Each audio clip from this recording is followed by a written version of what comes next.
اعوذ باللہ من الشیطان الرجیم، بسم اللہ الرحمن الرحیم۔ تمام تعریفیں اس پروردگار عالم کے لیے ہیں جو عالمین کا پالنے والا ہے۔ درود و سلام ہو محمد وآل محمد علیہم الصلاۃ والسلام پر۔ عزیز ناظرین، السلام علیکم ورحمۃ اللہ۔ آپ سبھی کی خدمت میں عید مباہلہ کی بہت بہت مبارکباد پیش کرتے ہیں۔ یہ دن عید کا دن قرار دیا گیا ہے، کیوں قرار دیا گیا ہے؟ خاص بات کیا ہے؟ آیا یہ مباہلہ واقعات تو بہت تاریخ اسلام کے دامن میں ہے، اسے اس طرح سے بہت زیادہ سیلیبریٹ کرنے کی یعنی تاخیر کیوں کی گئی ہے، اور یہ اس طرح سے دن جو ہے وہ عید کا کیوں منایا جاتا ہے کہ نہیں؟ یہ سب سارے سوالات ہیں، تو کیا ان کی جوابات ہمیں نہیں جاننا چاہیے؟ آئیے جانتے ہیں ان کے جوابات۔ کچھ اور بھی سوالات ہیں جو انشاءاللہ دھیرے دھیرے ہم آپ کی خدمت میں پیش کریں گے۔ ملاقات کرواتے ہیں حجت الاسلام والمسلمین علی جناب مولانا یاور عباس صاحب قبلہ سے۔ السلام علیکم ورحمۃ اللہ۔ علیکم السلام ورحمۃ اللہ وبرکاتہ۔ یوں تو یہی سوالات ہیں ناظرین کی خدمت میں جو ہم نے پیش کیا، مگر ایک سوال ہے، اس سے پہلے ہم بیسک یہ پوچھنا چاہتے ہیں کہ اگر لٹرل میننگ دیکھی جائے، اگر جیسے عید مباہلہ، تو اس کی عید کے میننگ اور مباہلے کی میننگ اگر لغوی چیپٹر میں چلا جائے تو کیا ہے؟ اعوذ باللہ من الشیطان الرجیم، بسم اللہ الرحمن الرحیم، الحمد للہ والصلاۃ علی اہلہا اما بعد۔ عید مباہلہ، جیسا کہ آپ نے بھی یہ بات معلوم کی ہے، یہ دو لفظوں سے مل کر بنا ہے۔ ایک لفظ ہے عید اور ایک لفظ ہے مباہلہ۔ جیسے ہی ہم یہ عید کا لفظ سنتے ہیں، ہمارے ذہن میں فوراً خوشی، اچھے ماحول، تحفہ و تحائف اور اس طرح کی باتیں کہ انسان میں ایک خوشی کا ماحول بہرحال پیدا ہو جاتا ہے۔ یہ تو عید کا لفظ سنتے ہی یہ اثر اور یہ چینجز ہمارے ذہن میں اس طرح کی باتیں آنی شروع ہو جاتی ہیں۔ لیکن اگر صرف عید کے ہم لٹرل میننگ دیکھیں کہ عید کے لٹرل میننگ کیا ہوتے ہیں، اس سلسلے میں یہ بات بیان کی گئی ہے کہ عید کا روٹ ورڈ یا مصدر ہے عود، اور عود کا مطلب ہوتا ہے پلٹ کر آنا۔ اچھا، کمنگ بیک کو کہتے ہیں عود، عربی کا یہ ورڈ ہے اور اس کا مطلب ہوتا ہے پلٹ کر آنا۔ اسی سے بنا ہے عید۔ عید کا مطلب ہے وہ تہوار یا فیسٹیول جو بار بار ہماری زندگی میں پلٹ کر آتا ہے، اس تہوار یا فیسٹیول کو عید کہا جاتا ہے۔ اب ہو سکتا ہے آپ کا یہ سوال ہو کہ سال میں تو ہر تہوار ہماری زندگی میں آتا ہے، مگر ہر تہوار کو تو عید نہیں کہا جاتا، صرف عید ہی کو عید کیوں کہا جاتا ہے؟ صحیح۔ تو اس لیے عید کو عید کہا جاتا ہے کہ جتنی مرتبہ ایک سال میں عید ہماری زندگی میں آتی ہے، اتنا کوئی دوسرا فیسٹیول اور تہوار ہماری زندگی میں نہیں آتا۔ مثلا 4 عید تو مشہور ہی ہے، جی، عید الفطر، عید الاضحیٰ اور عید مباہلہ اور عید غدیر۔ اور اس کے علاوہ کہا گیا ہے کہ روز جمعہ بھی عید ہی کا دن ہے، یا اس کو عید ہی کی طرح منانا چاہیے۔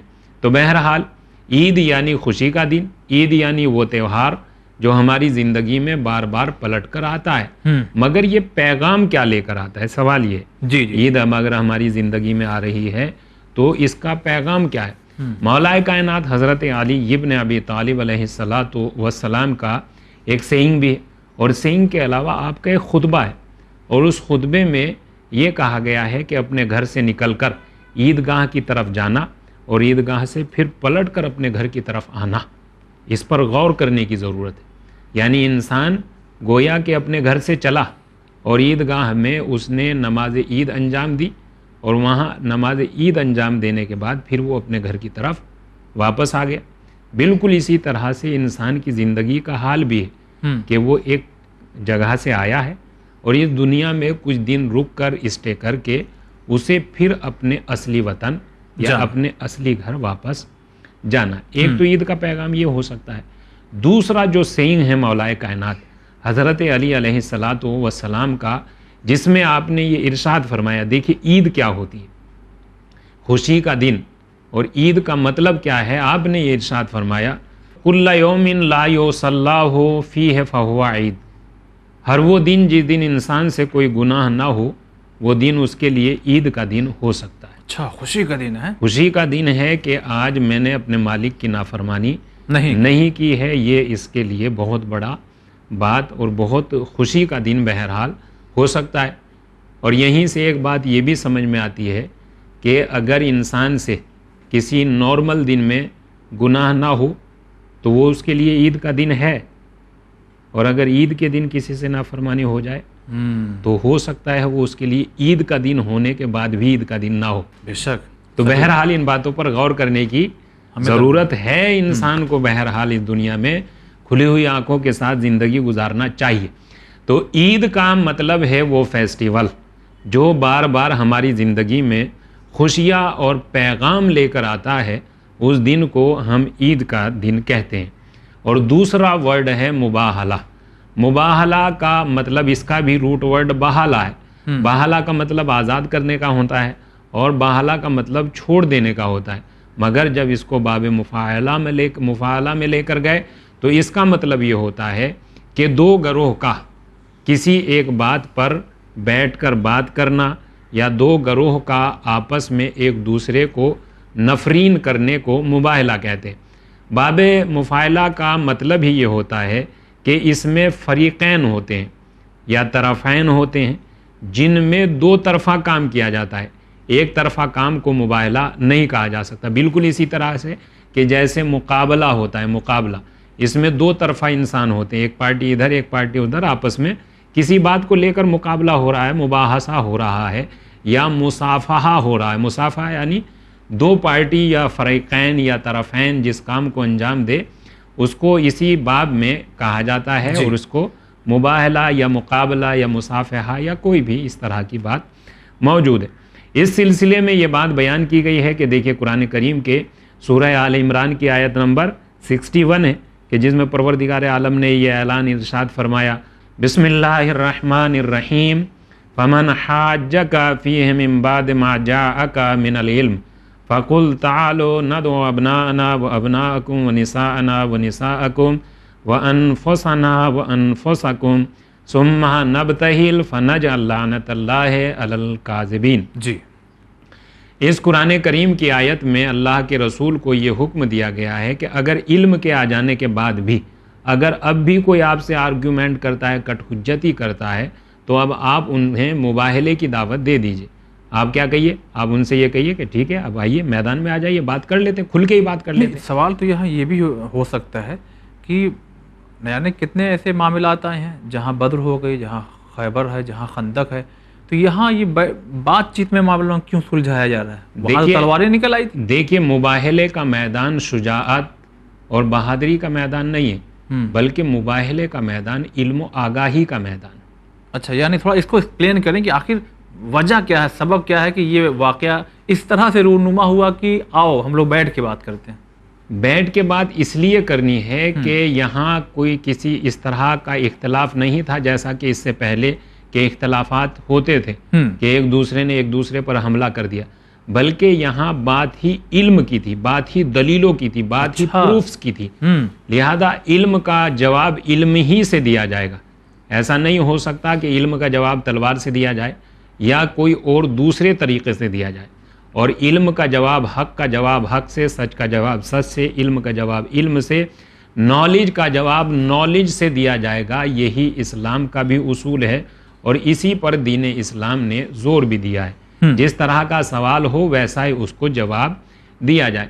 لہذا علم کے آ جانے کے بعد، آگاہی کے آ جانے کے بعد اگر پھر بھی کوئی بات کو ماننے کے لیے تیار نہیں، چونکہ علم و آگاہی وہ حقیقت ہے کہ جو خود اپنے آپ کو منوا لیتی ہے، اس کے منوانے کے لیے زور زبردستی یا فورسلی یہ بات حقیقت ریالٹی کہتے ہی اسے ہیں کہ جس کو مان لیا جائے یا جس کو منوانے کے لیے فورس کیا جائے وہ حقیقت نہیں ہوتی۔ تو اس میں کیا ایسی علمی بات تھی کہ جو قرآن نے بھی کہہ دیا کہ علم کے آ جانے کے بعد، تو کون سی ایسی بات تھی کہ انہیں معلوم ہے یا نہیں معلوم ہے؟ علم کی بات یہ تھی کہ جو جس سبب سے یہ بات ہو رہی تھی ان کے کہنے کا طریقہ یا ان کے کہنے کی وجہ یہ تھی کہ جناب عیسیٰ اللہ کے بیٹے ہیں۔ نہیں، یہ ہیں کون لوگ؟ یہ نصارہ نجران۔ اچھا، یہ کرسچن عیسائی لوگ ہیں جو یہ دعویٰ لے کر آئے تھے کہ جناب عیسیٰ اللہ کے بیٹے ہیں. اچھا. اور اللہ کے رسول نے یہ بات بالکل کلیئر، اور ان کی دلیل کیا تھی اس بات پر؟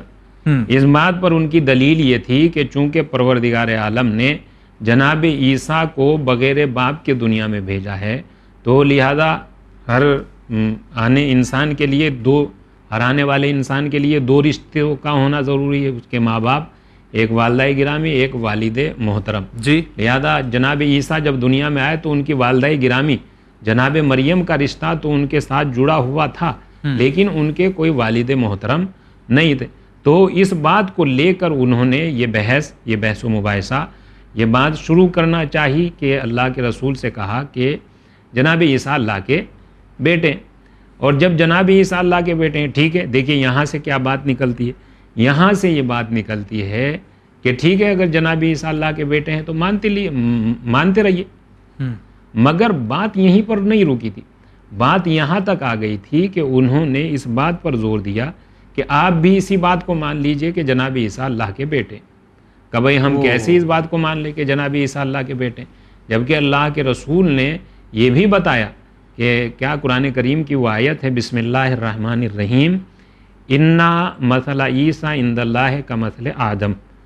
عیسیٰ کی مثال اللہ کے نزدیک آدم کی مثال کی جیسی ہے. جیسے جناب آدم، وہ خدا جو جناب آدم کو بغیر ماں اور باپ دونوں کے بغیر خلق فرما سکتا ہے، پیدا کر سکتا ہے، دنیا میں لا سکتا ہے، وہ جناب عیسیٰ کو بغیر باپ کی بھی دنیا میں لا سکتا ہے. جب یہ ساری مثالیں دی گئی اور یہ علم اور یہ حقیقت بالکل کلیئر ہو گئی، پھر بھی انہوں نے ماننے کے لیے وہ لوگ ماننے کے لیے تیار نہیں ہوئے. تو اب یہ قرآن کریم کی یہ آیت آئی کہ میرے حبیب، اگر علم کے آ جانے کے بعد، پروفز کے آ جانے کے بعد، اگر ساری بات کلیئر ہو جانے کے بعد، بالکل کلیئر بات ہے، صحیح بات، جو خدا جناب آدم کو دونوں کے بغیر پیدا کر سکتا ہے، وہ جناب عیسیٰ کو بغیر باپ کے بھی پیدا کر سکتا ہے. اس کی قدرت میں کوئی کمی نہیں ہے. لہذا جب یہ ساری باتیں کلیئر ہو گئی ہے، اس کے بعد بھی اگر وہ ماننے کے لیے تیار نہیں ہے تو پھر آئیے، علم کا مقابلہ علم سے ہو جائے، حق کا مقابلہ حق سے ہو، صداقت کا مقابلہ صداقت سے ہو، حقانیت کا مقابلہ حقانیت سے ہو جائے. اور دیکھیے دین اسلام اور حق کا کمال ہی یہ ہوتا ہے کہ حق باطل کو برداشت کر سکتا ہے، مگر تبھی تک جب تک باطل اپنی حدوں میں رہے. اچھا. اور جب باطل اپنی حدوں کو کروس کر کے حق کے دائرے میں آنے کی کوشش کرے گا تو پھر حق بھی خاموش نہیں رہے گا، بلکہ منہ توڑ جواب دے گا. جیسے جنا یہی مباہلے کی داستان، یا خود امام حسین علیہ السلام کی داستان. جب تک یزید اپنی حدوں میں تھا، کچھ بھی کرو دربار میں، کاروبار چل ہی رہا تھا. لیکن جب یزید نے بیعت کا مطالبہ کیا تو امام حسین علیہ السلام بھی اٹھ کھڑے ہوئے. یعنی حق نے باطل کو بالکل اس کی اصلیت تک پہنچا دیا. حق باطل کو یہ برداشت ہی نہیں کر سکتا کہ وہ اس کی حدود میں ہے، وہ حق کے دائرے میں آ کر اپنے آپ کو مثلا پہچنوائے یا یہ کرے. تو یہی اسی طرح کا انداز موبائل میں بھی تھا، اور یہ بات کلیئر ہو گئی. اور قرآن کریم نے یہ اعلان کر دیا کہ اگر پروف، علم، ثابت، سب کچھ ثابت ہو جانے کے بعد اگر وہ بھی ماننے کے لیے تیار نہیں ہے تو ٹھیک ہے، اب آئیے میدان مباہلے میں آئیے. تو اس میں ہوگا یعنی کیا ہوتا ہے اس میں ہوگا کیا کہ وہ حضرات جو اس کی یعنی ڈیپلی نالج اگر نہیں رکھتے تو وہ سمجھ سکیں کہ اس میں 2 یعنی کہا جائے گروہ ہے، 2 گروپ ہے. آپ اپنے سامنے بیٹھے گا تو کیا کہے گا، یعنی وہاں تلوار تو چلنا نہیں ہے. باتیں تو تقریباً ساری کلیئر ہو چکی ہے. اب جب باتیں ساری کلیئر ہو چکی ہے تو اب کرنا کیا ہے؟ اب کرنا یہ ہے کہ اگر آپ حق پر ہیں تو آپ اللہ سے دعا کیجئے کہ انہیں ہمارے راستے سے ہٹائیے، اور اگر ہم حق پر ہیں تو ہم اللہ سے دعا کریں گے تو انہیں ہمارے راستے سے ہٹائیے. اچھا، بس بات کلیئر ہو جائے گی. یعنی ایک دوسرے پر نفرین کریں، یا ایک دوسرے کے لیے بد دعا کریں، یا ایک دوسرے کے لیے کچھ اس طرح کی بات بہرحال کریں. اور جب یہ قرآن کریم کی یہ آیت آ گئی، جبکہ آیت پر بھی غور کرنے کی ضرورت ہے، بہت عظیم آیت کریمہ ہے. جب قرآن کریم کی یہ آیت نازل ہوئی اور اللہ کے رسول قرآن کریم کی آیت کے مطابق قرآن کریم کی اصلی اور حقیقی تفسیر بن کر میدان مباہلہ کی طرف چلے، تو ادھر سے جانے والے کون افراد تھے؟ ادھر سے جانے والے بالکل اللہ کے رسول حضرت محمد مصطفیٰ صلی اللہ علیہ وآلہ وسلم اور ان کی آل پاک اس کے علاوہ کوئی نہیں، نہ کوئی امتی اور نہ کوئی صحابی. اور ادھر سے آنے والے کون تھے؟ کہا اس امت کے علماء کرام تھے اور خود امت کے بھی کچھ خاص افراد موجود تھے. جب انہوں نے یہ 5 افراد پر مشتمل قافلہ آتے ہوئے دیکھا، دیکھیے واقعاً بڑی عظمت ہے، بہت ہی عظمت ہے. امت کی تو بات ہی کیا ہے، اس 5 افراد کے قافلے میں تو کوئی آسمان کا معصوم ملک بھی دکھائی نہیں دے رہا ہے. یہ بہت عظیم کاروان ہے. یہ کاروان جب ادھر سے میدان مباہلہ کی طرف چلے اور چلنے کے بعد جب دیکھنے والوں نے دیکھے تو دیکھنے کا انداز وہ دیکھ کر یہ سمجھ گئے کہ آنے والا اپنی بات پر کتنا پکا اور کتنا سچا ہے کہ اپنے لختے جگروں کے علاوہ کسی کو لے کر ہی نہیں آ رہا ہے. صرف ڈائریکٹ رشتے والے آئے ہیں بس. کتنے یعنی نور نظر لختے جگر، انہیں اپنی بات پر کتنا یقین اور کتنا بھروسہ ہے کہ میں کتنا سچ اور کتنا حق ہوں. ایسے میدان میں عام طور سے دوسروں کو گھونپا جاتا ہے یا دوسروں کو بھیج دیا جاتا ہے، اپنے آپ کو تو پیچھے رکھ لیا جاتا ہے. مگر جب بات علم و آگاہی اور حق و حقانیت کی تھی تو اللہ کے رسول نے کسی امتی کو نہیں بھیجا وہاں، بلکہ یہاں خود آئے علم کو ثابت کرنے کے لیے، حق کو ثابت کرنے کے لیے آپ خود آ گئے.